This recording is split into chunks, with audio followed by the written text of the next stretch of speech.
You are listening to KC Sports Network, proudly presented by Emprise Bank, your partner in possible. What's going on, everybody, and welcome back to another episode of No Other Pod. I'm Jimmy, as always, with my good buddy Dan. You see, you got the guns out. Sun's out, guns out. It's getting warm. So they're not guns, buddy. They're not guns. I haven't lifted dumbbells in a few months, so we need to get back on it. But I'll tell you, it's WrestleMania season. We're not here to talk sporting Kansas City. We're here to talk WrestleMania. It's a WrestleMania pod now. Well, you know, it's when sporting starts winning, we'll give it a conversation. Yeah, that's unfortunately they're not winning yet. We are going to talk a little bit about the game this past weekend, and it's kind of a bummer that they didn't come out of there with the full 3 points. But I think it's worth noting that there were maybe some improvements and changes and whatnot. We'll see. We'll talk about it. But, first, if you have not yet left us that 5-star rating and review, please go ahead and do so. We would appreciate it. And I know, Dan, it was WrestleMania weekend, and this is you're a big wrestling guy. I tend to watch between the Rumble and WrestleMania, so I was kind of keeping up with storylines. We said before we started recording, it's like Super Bowl weekend for wrestling fans. So right. Be remiss if we didn't ask you what your thoughts were. Oh, can you imagine being in LA though? Like what a madhouse that would be around this time, because that's where it was. Yeah, at SoFi. I just imagine also they had their NXT event like Saturday during the day. Saw that, yeah. Well, I don't know where that was. Was that where Lakers play or something? Probably. I'm not sure where they had I still call it the Staples Center, even though I think it's called the Crypto.com arena now or whatnot. Yeah, now it's all about crypto. Yeah. But I tell you, I just, in a place where there's already a bunch of traffic, I just imagine all the traffic. Like, oh, man. But see, the LA is used to putting on big events like this, so I don't think it actually makes. I mean, yeah, there's probably some people that came in from out of town, but like the Rams play there or the Chargers play there every weekend, so it's probably not that huge of a deal. But really, LA in general, traffic's just terrible everywhere. So true, it is what it is. But it looked cool in SoFi. That stage and that ramp, all those screens. I'm a spectacle guy. I like the pyro. If you got some good fireworks shows, man, I'm in. Yeah. One of my favorite things about sporting and KC Current games are when I see the pyro guys carrying out the pyro boxes. And I'm like, oh, shit, we got the fireworks tonight. And we got flames sometimes. At the last home game, there's like flame boxes that are just shooting fire up on the field. So they did? Oh, yeah. I know you weren't there, but yeah, there's like flamethrower boxes on the field. Got flame boxes? Yeah. That's amazing. Yeah. I'll never forget the pyro budget.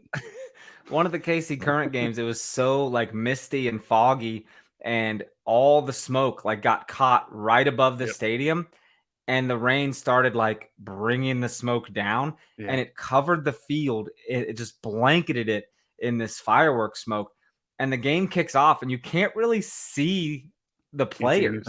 Yeah, it was weird, dude. I was like, this is one of the coolest things ever, but how freaking frustrating. Yeah, it's the pyro at WrestleMania was cool. They always up the pyro budget for WrestleMania. Oh, yeah. They also up the makeup budget and the costume budget and all sorts. I love of the crazy costumes. Do you like the costumes? Yeah, some.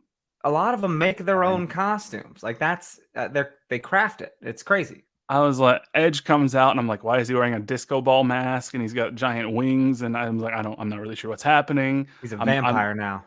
See, I don't know. I know enough to kind of follow some of it, but I don't know a ton. So like when Finn Balor's doing his whole demon thing, I'm like, I don't really know what's happening right now. This doesn't make a whole lot of sense to me. So it's his alternate persona. It's I've learned that demon. Since. You got that?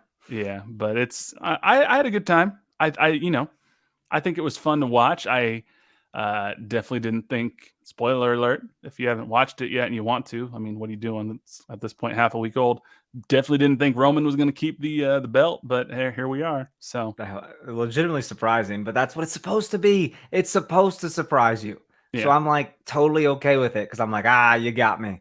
You bamboozled me. I was just glad that after Sunday, nobody in the main event, Roman or Cody, got hurt, popped a quad, got people's elbowed by Snoop Dogg. Shit.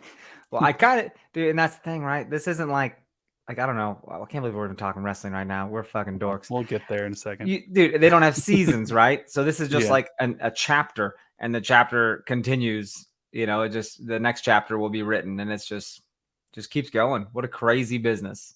I have to ask you this because I've been meaning to ask you, so I might as well just do it now.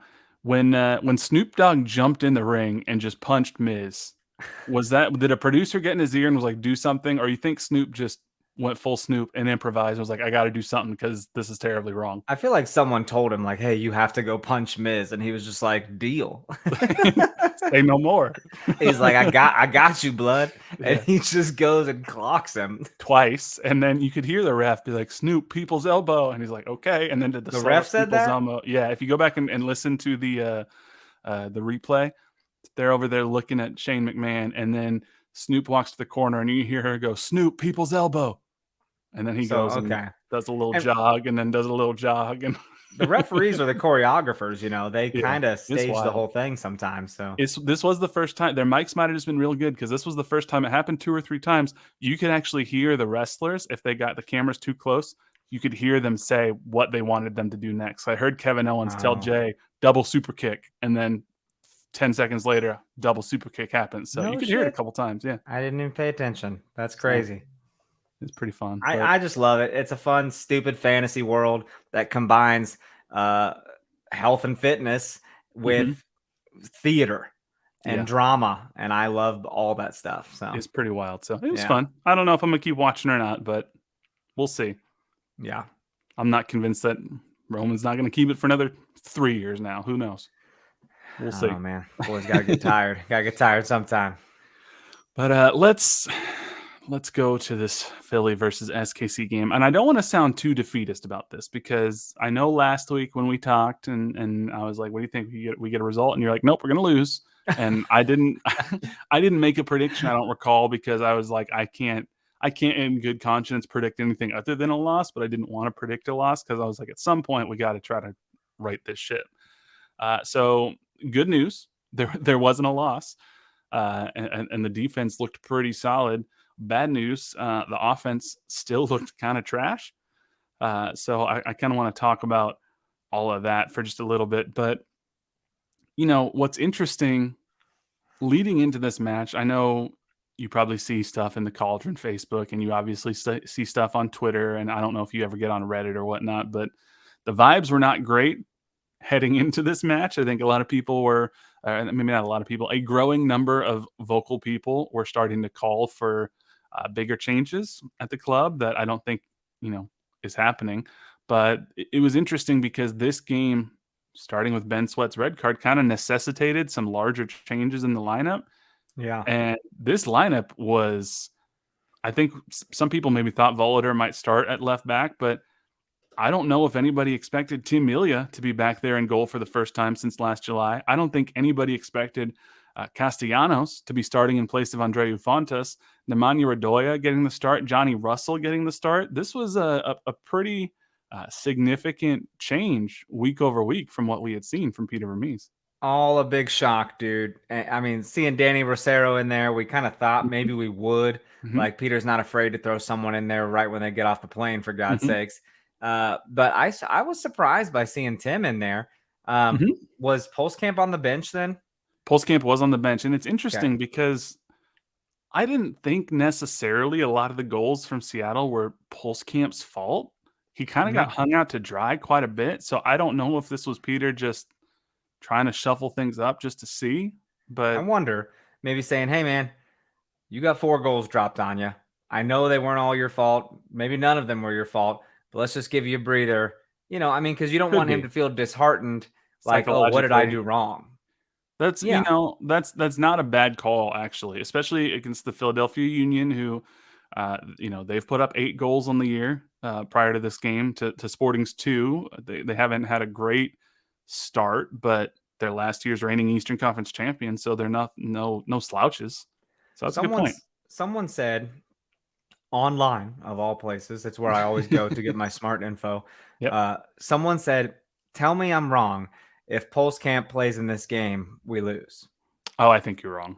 Yeah, I didn't say that, but No, I saw that tweet too. Yeah, I don't think Melia had a couple good saves. I don't think there's any reason to necessarily think if Pulskamp's back there, we lose. I mean, Pulskamp's kept Sporting competitive in the first 4 games of the year on his own pretty well. I think the Seattle game is more likely to be an outlier than not, but I don't want to I also don't want to denigrate what Tim Melia did in this game. Tim Melia, for this being his first game back in like 9 months, that was a hell of a game. He made some vintage Melia saves. Pretty weird. Like, I didn't expect to see it. So when I saw the lineup, I was like, oh, okay. Is Pulskamp hurt or something? No, he's not. So just kind of weird, playing his first game after coming back from an injury, for God's sakes. Now he became healthy last year, but it was kind of just Pulskamp's role. Pulskamp was kind of in a form. Tim could have played, but they decided not to. So then he came back healthy, and he picked up an injury in preseason. Is that right? Picked up a knock, he said. But here it is, man, and he played well. Got hands on balls where he needed to, and it was good. Part of me wonders if Peter put Melia back there. One, just because, like, hey, he's got a lot of experience. He's played in Philly before. He knows this environment. But, and this isn't anything against Pulskamp, but when you have essentially 3 new defenders on the line in front of you, I know Volder's played quite a bit, but he's played at center back. He's now playing at left back. So when you have 3 of the 4 defenders on the line in front of you are either making their debut and have never played with each other, or are playing a position they haven't yet played for Sporting Kansas City, there's probably some value in having a guy like Tim Melia back there who's a little bit more of an experienced general who can sort of help direct things strategically. Not that Pulskamp can't, but Tim's a very vocal guy, and he's not shy about giving direction back there. So that probably had something to do with it. It's true. I love it, man. I'm a big Tim fan. It's funny. He always remembers us too. Not to mention he's always going to the bathroom with you at the stadium. But he saw me and he was like, "Man, hair's getting longer." I was like, "Look at you. You keep an eye on my progress. Yeah, you keeping an eye on my hair progress." He remembers the short hair. Now he sees the long hair. He recognizes it. So. I know, right? So it's just the nicest guy. He is. Always showing much love to him and his family, dude. Good people. But I think one of the top storylines in this game was that we saw Alan Pulido a little later, and everyone kind of came to fruition when they got a little excited there when he came in. Yeah, it was Alan Pulido's. This is wild. You forget how long it's really been, because this, when this is being released, it's April 5th, 2023. Alan Pulido's last appearance for Sporting Kansas City before this past Saturday, November 28th, 2021, in a playoff game. It's weird.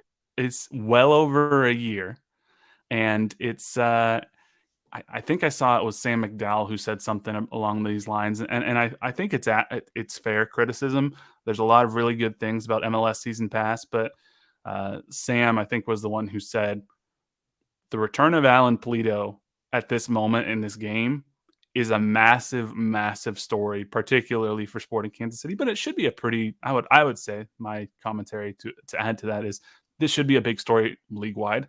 But the fact that you don't have announcers who are as intimately familiar with the various teams they're covering, you kind of didn't get a sense that was a big deal. And the announcers just kind of like, oh, Alan Pulido is now coming into the game. They didn't really be like, this is Sporting Kansas City's record signing. He came in with all this fanfare. He did pretty well. Then he got injured with the Mexican national team. He's been missing for 16 months or whatever it is, and he missed all of last year, and this is the first time Sporting's been hurting offensively. Could this be the moment to change their season? Like, that's the type of stuff that I think Nate and Jacob would have killed.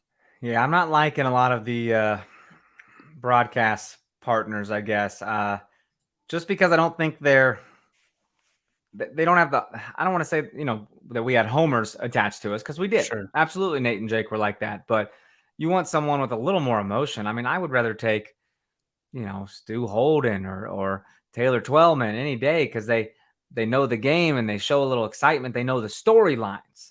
Yeah. You're just not getting that these days with the new setup. And it's not, I don't know what the rhyme or reason is for why certain announcers get certain games on any given week. I had mentioned that early on in the game, one thing that I found a little annoying was they kept continuously mispronouncing people's names. Like, they kept calling Willie Agata Agata.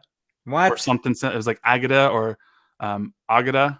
It was weird. And I was like, come on, y'all. Like, You got to get these names correct. Like that's not a nobody. I know he's new to the league, but he took the league by storm the last half. He's the starting striker for the team you're going to play. If you're not sure how to pronounce it, contact the PR team and be like, hey, how do we pronounce this? Is it Agata or Agata? Oh, it's Agata. Okay, great. Man, it's just, what are we doing? Why aren't we broadcasting these games? Why don't you and I have a doggone Twitch channel or something? We'd crush this thing. It feels like that's like when people ask you that job, what's that job that you want? Money's no object. What's something you'd like to do? Schooling, schooling doesn't matter. Broadcasting is a thing I would very much enjoy. Aside from like famous actor or something like that, but broadcasting would be a hell of a time. See, I think I don't know. I just want to work at like an aquarium. Just hang out. Just vibe. Just walk around and talk fishies with people? Yeah, why not? I did that in college. It was great. Okay. You worked at an aquarium? I worked at the California Science Center during college, and they have an aquarium in it. So I would just hang out there and be like, yeah, you see that? That's a, California sheep's head. And did you know that they're all actually born female? And then once the male of the school of fish dies, that the largest female actually transforms into a male and has hormonal changes colors. Like I geeked out on all that. So. You gave unsolicited fun facts. If you're coming to a science center, you're coming to learn. I don't know. What if I'm coming to just kind of peruse and then I'm like, whoa, I got this guy in my ear talking to me about orcas. I ain't got the time. We didn't have orcas. Well, I don't know shit. I don't know shit. But I want the announcers to have a little bit more of a knowledge about the club, a little bit more awareness about big moments like Alan Pulido coming back. There should have been more fanfare around it. That should have been like, this is a monumentous moment for this club. This is their club record signing. He's returning after a very long injury. Peter Vermees has said this might be the healthiest he's been because he injured his knee with the Mexican national team just a couple months into his tenure with Sporting Kansas City. All that type of knowledge could have been just a missed opportunity. So true. Very true. But we're going to get more into the game and some of our thoughts, particularly about the defense and maybe what's still holding the offense back. But first, we're going to take a break, so stick with us. Whether you're a Chiefs, Royals, Sporting KC, KC Current, K-State, KU, or Mizzou fan, we've got you covered. Thanks for watching this production of KC Sports Network, proudly presented by Emprise Bank.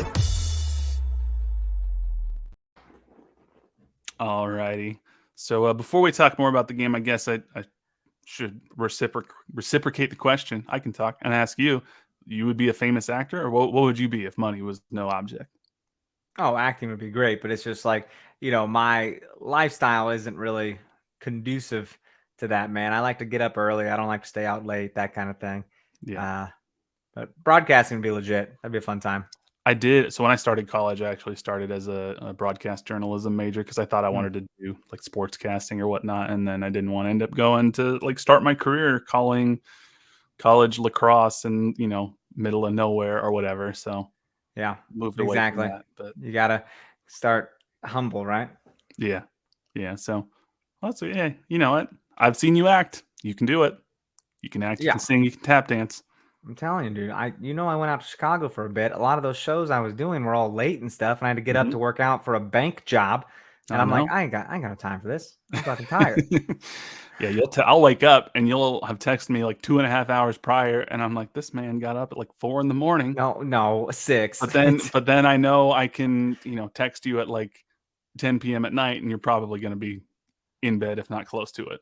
Pretty close. Reading in bed, something like that. Reading in bed, calming down. Yeah. So, the other lineup change that I think was interesting is we got Nemanja Radoja in the middle in place of Roger, which, Radoja has been working his way into 90-minute fitness, and he had a little bit of a quad injury. So that one kind of caught me off guard. And then Johnny Russell, we talked about the possibility of Johnny Russell making a start, even though he'd only played for 30 minutes prior. So it's good.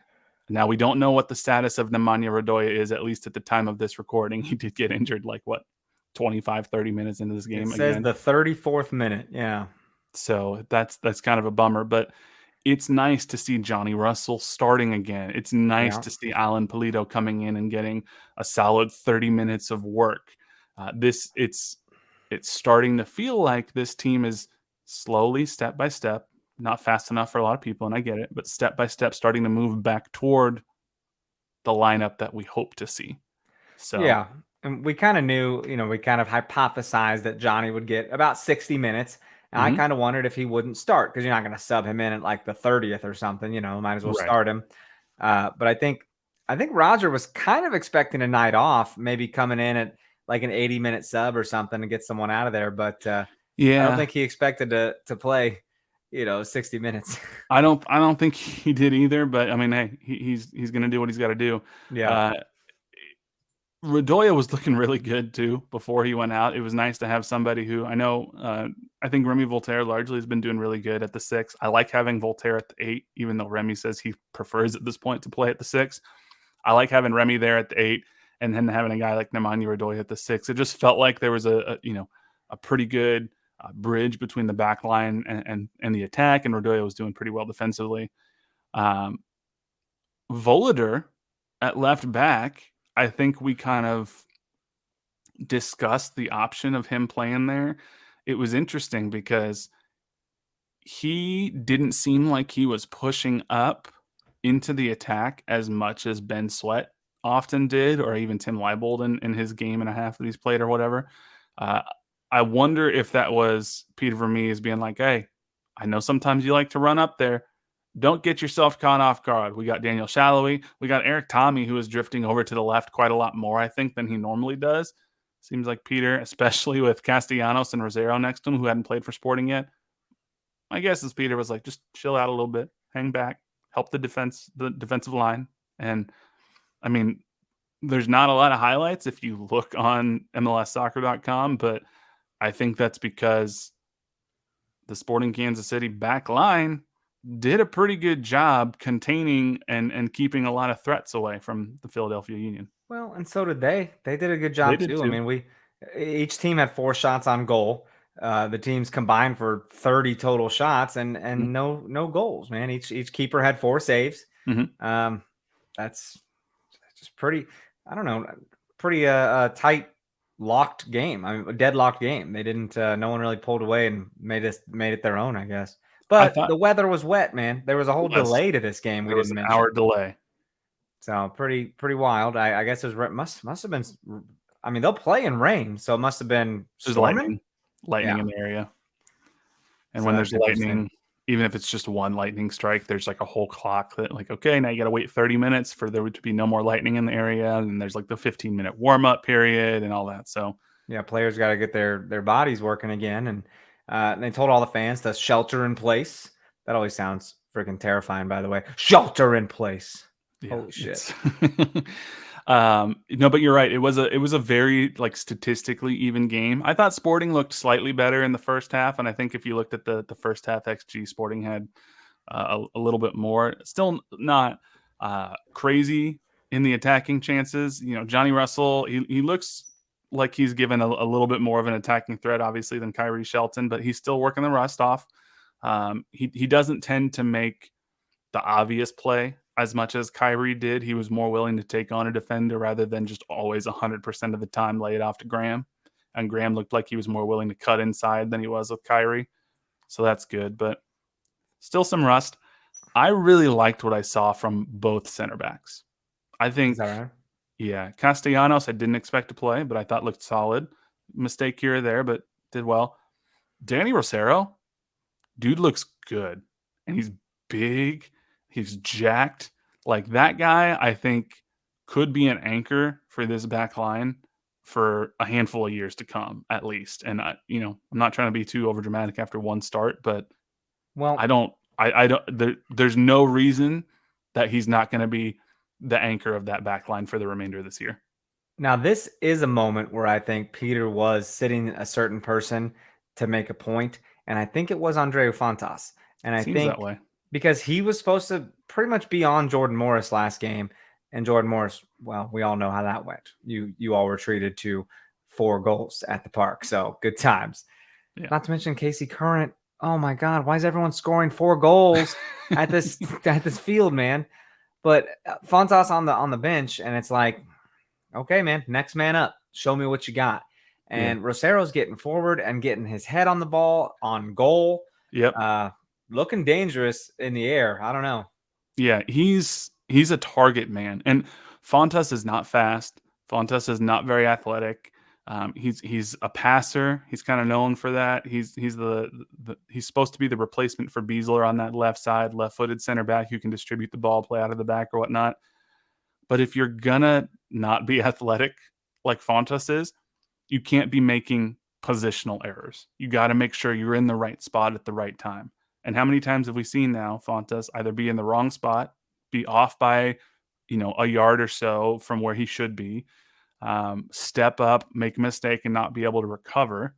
So we had, I know Zusi's pretty old, but relatively speaking, but Peter called him Father Time. I mean, you had 4 defenders back there in Zusi, Rosero, Castellanos, and Volater who are very athletic. It's probably the most athletic back line we've had in a long time. Yeah. I mean, dude, Rosero just got here Sunday. Mm-hmm. Sunday, and he, gets probably, I don't know how much you train on Monday, the day after you get here. So let's just say he trained fully on Tuesday, Wednesday, Thursday. Friday's kind of the walkthrough situation, travel whatever. Day. Yeah. Just crazy, man, to go in there, play 90 minutes, like showing that, hey, he might be the deal, And not just play 90 minutes, but I assumed, and it makes sense now looking back at some of the errors Fontes made that he would be sitting. But I assumed if Rosero stepped in at center back, he'd be next to a guy who's played center back for Sporting Kansas City for going on 5 years now. I didn't expect that Rosero would be the more experienced of the 2 center backs in the game. I had no idea he'd be next to a guy who has more USL experience than MLS experience. Right. Wild. It's Castellanos barely played for Nashville, I think, with the one maybe single game. Yeah. It was a game and he scored. So it's like, what a weird time that is. But I'm really encouraged about what I saw from Danny Rosero. I think there's a lot there to build on. The attacking chances, like we said, still not coming. Sure, 4 shots on target, a total of 12, 13 shots in general for Sporting Kansas City, 13 shots, 4 on target. Philly had 17 shots, 4 on target. If you look at the XG for the game, MLSsoccer.com has it listed as 1.0 XG for Philadelphia and 0.7 for Sporting Kansas City. Pretty even game. But look, all that is to say, there's plenty of things that still need to change and get better with the attack. Defense bounce back game looks a lot better. If you look at what Peter said, he said that when he was asked if he got the reaction out of the team that he wanted after last week, he said, yes, for sure. The intensity, the effort, the battle, and the guys was top class. It was a massive point for us to be able to come in here. This team doesn't lose here very often. They've lost 2. I figured they were going to come out in this game, and they did. They threw everything at us. Obviously, they got a couple guys back with Andre Blake in goal, but it was a battle and a big point for us for sure. You got to be happy with a point on the road in Philly, right? I mean, you got to be, but Philly's been struggling too, so it's like these were points for the taking, man. Really wish we could have got something done. Still worrying. I mean, draws away are always good, but I don't know, man. I'm just getting nervous, I guess. I don't know why. It's probably fine. I don't think this game by any means fixes all the concerns that there are, but this game showed fight on the road, getting a point in a hostile environment that's not always easy to play in. I saw a couple of comments that were like, oh, so this is what we are now. We just settle for draws. But to the credit of a lot of the people, weirdly, both on Reddit and on the threads that I saw even on Facebook, there was a lot more just, I don't know if I'll go so far to say positivity, but a lot more contentment, if you will, with this performance. People were like, hey, this felt better than it has been. I'm more encouraged by this performance, even though there's a lot to figure out offensively. And we got an opportunity here coming up this next week that we'll talk about here in a second after we take our next break. But it's if the defense can continue to play like they did, and then Pulido and Johnny getting back into the offense, maybe Gotti Kinda can start to figure some things out, this team can make a run and be dangerous. we'll see. Okay. Oh my But God. I know What are you even doing?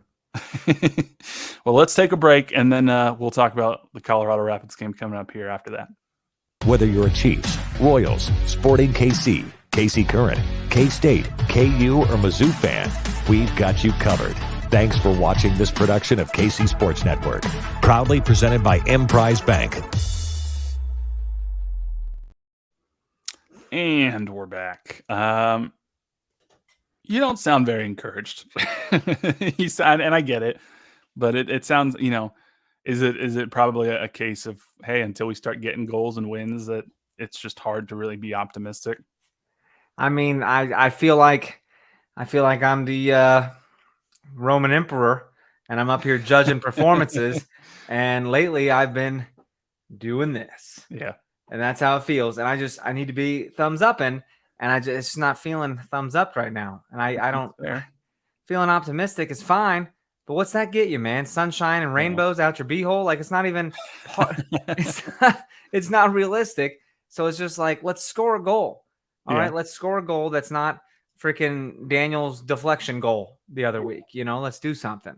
There was deflection goal, and then there was Agata being in front of the goal. But I mean, hey, put yourself in I forgot about Agata's "Thank You Jesus" goal. I forgot about it. But those two goals, I think, are good examples of what Sporting hasn't done very well outside of those two goals this year. Just put the ball in a dangerous spot. Just fire it on target and see what happens. They did it a couple of times this game, but less crosses that are just prayers into the box and more building the ball up with some creativity in the middle of the field. Fire it hard on frame, see if you can get a deflection, see if you can get the ball to bounce off the keeper and just see what happens. This sucks. Of course I forgot about Agata's goal last week because it was overshadowed by 4 goals afterwards. I just forgot that we did anything. It's understandable. I'm not blaming you by any means. Eric Tommy hasn't really been playing that well in these last handful of games. This game in particular, to me, it looked like he was just a step too slow, or he waited for the ball to come to him quite a bit instead of going to the ball. And there were a couple times where I was like, this is clearly going to get intercepted. What are you doing? He seemed a little off. I don't know if he's tired or what. Peter said he's still trying to do too much at times.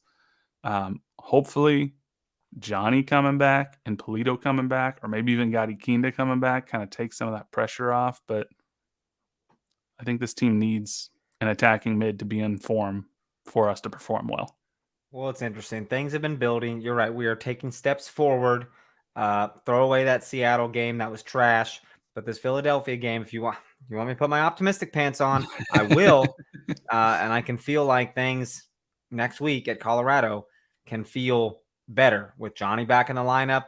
Maybe Alan Pulido comes on and plays a little more. Maybe we see Gadi Kinda. I don't know. Maybe not.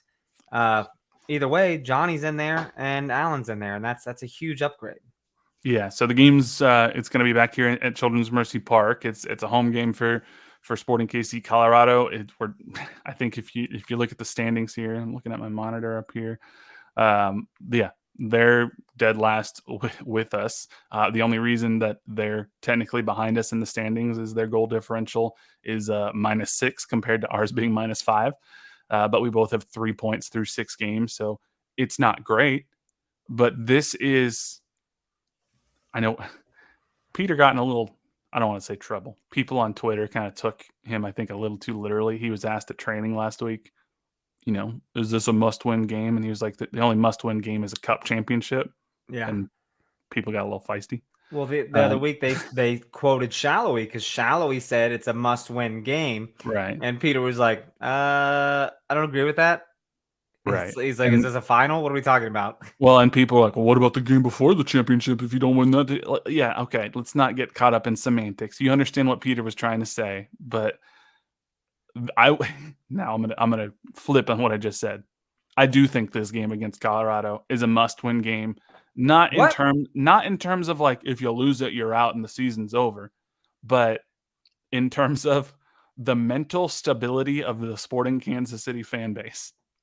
If we don't come away with 3 points against a pretty crappy Colorado team so far at home and don't do it even in like halfway convincing manner, I don't want to be around the discourse online regarding this club. This needs to be a win, and it needs to be one where ideally there's 2 or more goals scored offensively. Like, let's start actually correcting some of these things so people have something to latch onto and hope for going forward into the season. Yeah. I mean, Okay, so not a must win as in like if we lose, you're calling the season. no, a must win in that I think if we somehow lost to Colorado at home this week, the fan base would lose their mind so much that, like, I think it would start to dramatically impact whether people are willing to show up to Sporting Kansas City games. If they win against Colorado, I think it buys a little bit it doesn't fix everything, but I think it buys a little bit of goodwill. If you lose to Colorado, and especially if you lose in, like, an embarrassing way, I think you might lose people if you haven't Could be already. bad, man. Could be bad. We I think everyone will bail on MLS play and look forward to the U.S. Open Cup draw this week. So that's coming. That's a question that I've seen asked a few times.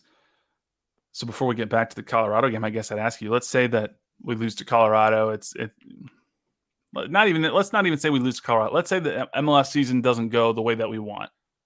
If we win the Open Cup, or maybe even the Leagues Cup, is that enough to satisfy the fan base? Because I'm not sure. Well, I don't know. Why not? I mean, it's a cup, dude. It's a trophy. You take it and you celebrate it to the best of your ability. You Yeah. lift it up and you cheer like it's the best thing in the world. I think if we won the Open Cup, even if we somehow, let's say we missed the playoffs in MLS, I think people would be happy. But I'm not sure that would be enough to take all the heat off of if the season continued to go this way. I think that there's been a long enough drought, which isn't even actually 100% true, because it was like 2 years ago, 3 years, not even 3 years ago, might have been 2 years ago, where we made it to the Western Conference Final. It was pretty recently that we were a game away from MLS Cup, but I mean, it's been a while since the club's got a trophy. So yeah, maybe Open Cup would do something, but they got to do something. I mean, if they bow out early in the Open Cup and this season continues to kind of, just drag along the way it has, it's not going to be good. So Scary times, man. We'll see. Now here's the flip side of this. If we can win in Colorado, the playoff line right now is 6 points. We got 3 points. It's a long time until the playoffs get here. But if we win this week, suddenly we can catapult 4 or 5 spots up the standing. Like, we're still so early in this that, yeah, we're probably not going to end up finishing first in the Western Conference. But there's there's 5 points right now between last place and 6th place. Like, there's not a big gap right now. There's plenty of time to make this up. But you got to start now. Don't let that hole get deeper. I know. And you got to win your games at home, too. Got to win the games at home. Colorado, they drew with LAFC last week, 0-0. It was at home, so that's a good result. As we know, LAFC is one of the better teams. It is, yeah, it is. But Colorado's probably doing the same thing we're doing, where even though it's LAFC, draw's better than a loss, but you got to win these games at home. And if you could have won against LAFC, I'm sure they're out there sitting and thinking, like, this is the same thing that Sporting Kansas City's going through. You win this game, you jump back up, you're fine. Now they're in a situation where they're probably, if you listen to a Colorado podcast, having conversations like we had last week against Philly. Now we're going on the road against a team that's traditionally pretty good at home. They're pissed off because they're not doing very well. We're pissed off because we feel like it's a must-win game. So something's got to give somewhere. So I'm sure they're not happy about this right now, but they already lost at home to Minnesota, and they're winless on the road. They've lost to San Jose, and then they drew Austin. So they're not lighting it up. Yeah. And of course we drew with them at home to start the year. So I don't know. Do you have a feeling about how you think this game's going to go? No, I don't, man. Things are weird right now. And so I think we'll see some freaking fire. I think we'll see some urgency. Yeah. We'll see what happens. I'm gonna go out and I'm gonna go out on a limb. I'm gonna call my shot. I think Sporting Kansas City wins on Saturday, and I think they win by 2 goals. Oh, okay. So I'm going fully out there on a limb, but why? What does that do for you other than break your heart later? because I think Johnny's got 90 minutes of game time under his belt now across the last 2 games. I think he's gonna continue to get a little bit of that rust off, bring a little bit more of a spark. Eric Tommy had never played with Alan Pulido before. I wouldn't be surprised if now that we've seen Alan get a full 30 minutes and looked pretty decent, Alan might start Saturday. You might have Alan Pulido, Daniel Shallowy, and Johnny Russell at the front line, and then bring Willie on in the 60th minute or so. But Willie's having a hard time finding the net right now. So try to get a solid 55, 60 minutes out of Allen with that halftime break, similar to what just happened with Johnny Russell right now. Get a goal or 2 early and then protect the lead. Don't bring Allen in chasing a goal with the last 20, 30 minutes when you desperately need one, and Colorado's going to pack it in, trying to protect a draw potentially. Exactly. So I think having a guy like Allen in there, especially who can drop back into the midfield and provide a little bit more of relief for Eric Tommy. I have a feeling that this might be a 2 or 3 goal performance for Sporting Kansas City this week. Oh my God. That sounds great. So sounds good. Now the back line, I don't know what we might see the exact same back line because I don't think Ben Sweat's starting anytime soon, if ever. I don't know if we're seeing Ben ever again. I don't know. And Leibold, I don't expect him to be starting fit. Also, the back line kind of worked last week. did. So, I mean, why not try it again and be like, whoa, is this it? All right, let's try it out.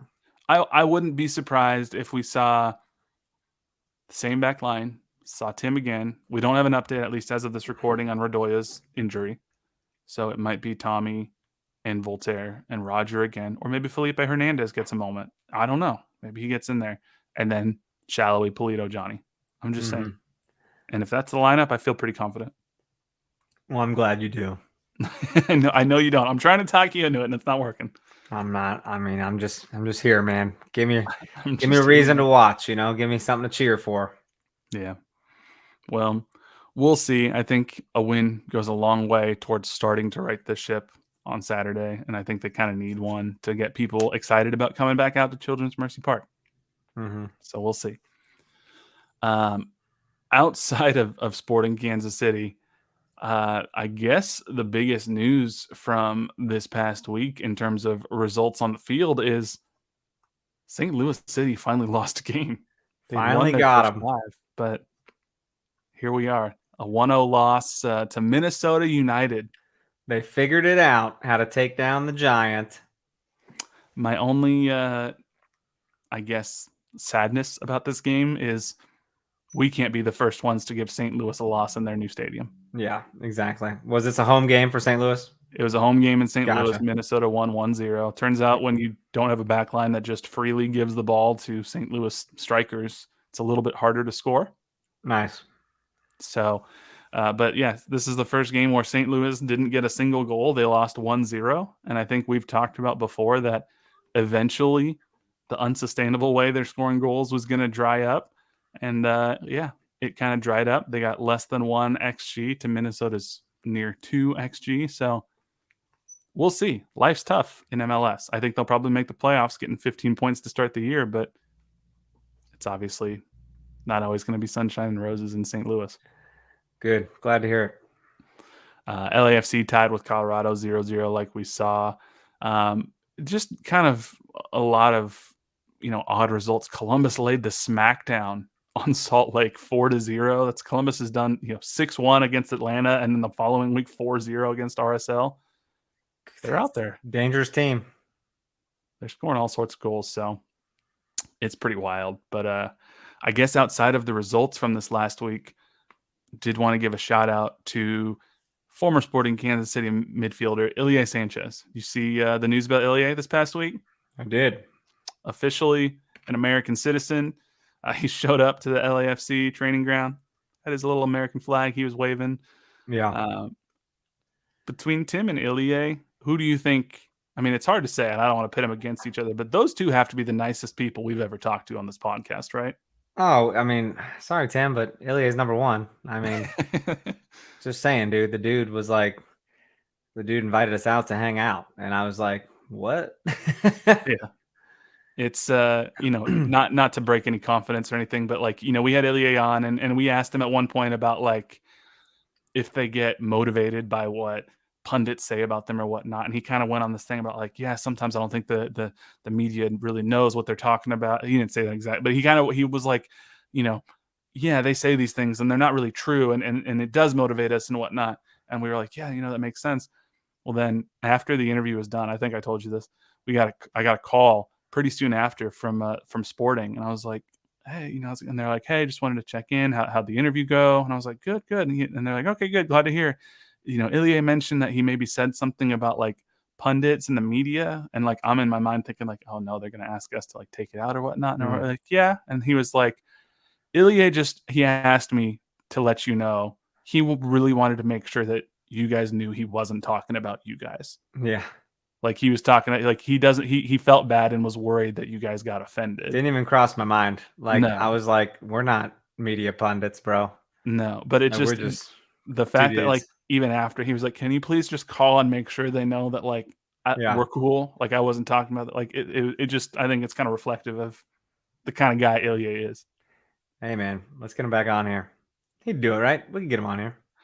Probably. I'd probably wait until after he's done playing with LAFC, I guess. I don't know. Maybe not, but think? I don't know. We'll talk about it. We'll figure it out. Yeah, they probably wouldn't grant it. They'd be like, you're a Sporting KC podcast? Well, that's weird. No. But I'd love to have him on after, just kind of get his thoughts on everything. And he got his coaching license that he was working towards. So I'd love to have him back in the club in some way. No, we're due for an interview. Well overdue. But Danny Rosero, apparently, I couldn't be at his introduction press conference, but he did the same thing that Ilya did, was he went around and like shook hands with every media member coming in, and then like also leaving the press conference and thanked everybody for being there. So maybe we got another nice boy. Interesting. To the team. So, well, I think that's about it for this week, my friend. You got anything else that you want to talk about after another 0-0 draw? Just real quick, couple new USA jerseys dropped today. Ooh, that's true. They're kind of neat. They're ahead of the Women's World Cup.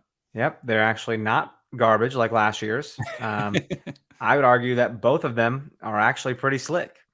So I think so. That dot, like the paint dot one, it's like paint splatter, man. It looks like an activist and an animal rights activist came and threw paint on you or something. I kind of like that one. I'm not gonna lie. I'm a fan. It's cool. I don't like it because if I do get something on it, I wouldn't know. But that's why it's so good. It hides stains. You'd be like, yeah, I don't know. It's just part of the design. Yeah, and I have a pen stain. I don't even know where it is anymore. But I like the other one too, man. The black one, and they moved the crest back to the left where it belongs, so they have room in the middle for the World Cup champions. Yeah, it's kind of like blue and red, right? And like even on the sleeves, there's like a little bit of design. Is similar to that flag design they had, the symbol, the waving flag. But remember last year they had the crest right in the middle, so the World Cup badge went like on top of it or something. Yeah, I don't like that trend. That was stupid, because then you had like a whole open space on the other side, and I'm very into symmetrical shit, and I'm like, that's not symmetrical. Like I was so upset. So I'm glad we're back to all is restored. Yeah, I'm a fan, and yeah, we got the Women's World Cup coming up this year, and they're starting to drop all the World Cup jerseys, and there's some good ones. Yeah, so it's gonna be good. Lots to talk about, and yeah, I'm sure tomorrow y'all can listen to Currently with Chris and Dan. Lots to talk about with the Current. They'll talk about the 4-1 game and some other potential controversy with the Current. I don't know. We'll see. There's some stuff. But thank you all so much for listening. Make sure you follow us on Twitter and Instagram at NoOtherPod, at Dan Kooser, at JCMack03. Shoot us an email, nootherpod@gmail.com. Oh, you know what? We did get an email. I just remembered. We got an email last week, and I told the guy that we would talk about it. So I'm going to interrupt. I'm going to What about bats? Someone told us how to humanely catch a bat. Did they really? I missed that one. You missed that one? I think I missed that one. That's pretty funny. It was, oh yeah. So this we're gonna have to do a little bit more research on, but we talked about needing to get an interview. So maybe we'll do this. Joey Shondell, I just want to shout you out. He sent this email. You can send an email like Joey, nootherpod@gmail.com. He asked, are you all familiar with the health of the academy, or could you guys elaborate on how Sporting Kansas City compares to the rest of the league? So I think that's a good question. I think we have some anecdotal evidence that there have been some successes. Gianluca Buzio, Eric Palmer Brown, etc. But I think there's some opportunity for improvement there. So I don't know. Maybe we'll have to get Brennan back on and we can talk about an update with the academy or something like that, the youth system. There you go. So, but thank you, Joey. We're gonna elaborate on that more in a future episode. But yeah, send us that email, nootherpod@gmail.com. And check out KCSN Soccer on YouTube. You can watch this pod as it gets released on YouTube, and you can see our smiling/depressed faces right now when we're talking about Sporting Kansas City not winning. But until next time, he's Dan. I'm Jimmy. We'll catch y'all later. See ya. Give me a reason to be optimistic. Thanks for watching this production of KC Sports Network, the fastest growing sports media network in Kansas City. Check out these videos that feature our team of more than 15 former players, insiders, and analysts bringing you the best Chiefs coverage you can find. Entertain, educate, inform. KC Sports Network.